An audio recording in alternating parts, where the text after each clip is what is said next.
Good afternoon and welcome to our podcast. My name is Mackenzie, and today we will be discussing the issues of creating effective lessons from a learning and development lens. We will hear from three experts who will each examine the issues from a different perspective. Within my panel, I have Jessica, Katie, and Melanie.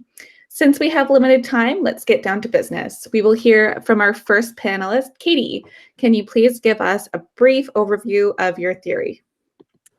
Yeah, so I'll be talking about cognitive load theory, which is a term that refers to the number of mental resources, mostly working memory, that is required to perform a particular task.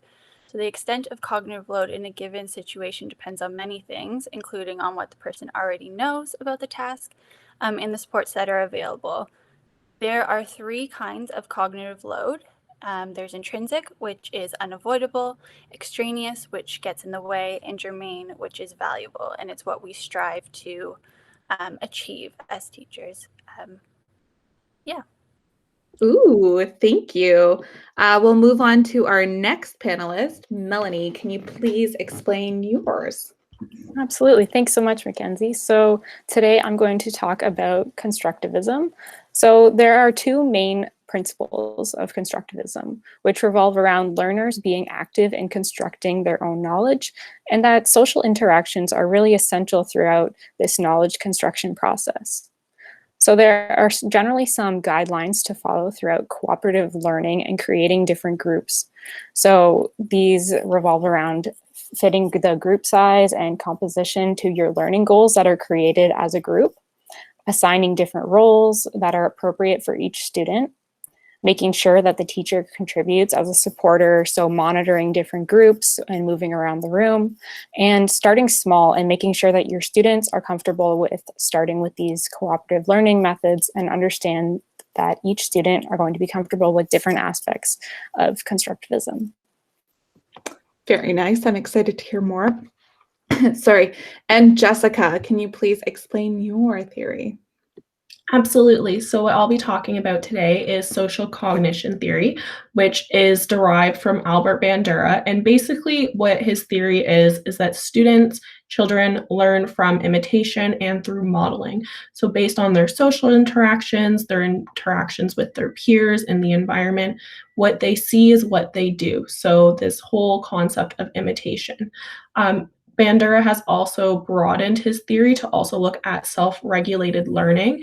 And basically, self-regulated learning is this process of activating and sustaining thoughts and behaviors and emotions in order to achieve their goals. So students have to consider how their thoughts, their behaviors, their interactions with one another, and also how their emotions might affect them reaching their goals, which when we look at lesson planning, that could be as simple as them trying to achieve a learning goal.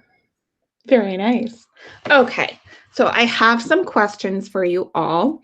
I'm going to start with Melanie, and from your perspective, how can we create effective lesson plans that help students accomplish the learning goals and success criteria? That's a great question. So creating effective lesson plans can sometimes be a difficult task. Throughout the constructivist lens, educators are capable of helping students construct their own knowledge through social interactions. Some constructivist theorists, such as Piaget, focuses on the idea that individuals can construct their own knowledge based on their own previous experiences. So learners should be active in the construction of their knowledge, which makes co-creating learning goals and success criteria very important.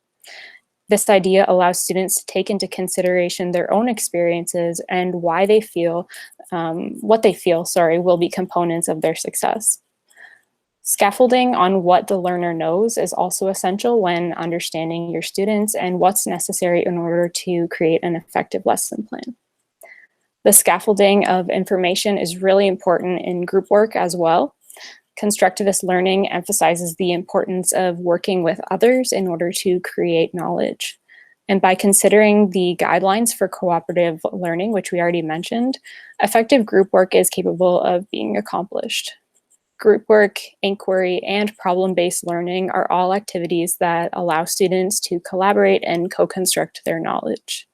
And these are all different components of constructivist learning that assist in creating effective lesson plans that embody your learning goals and success criteria. Why, thank you. I didn't realize how important group work is when it comes to creating a lesson.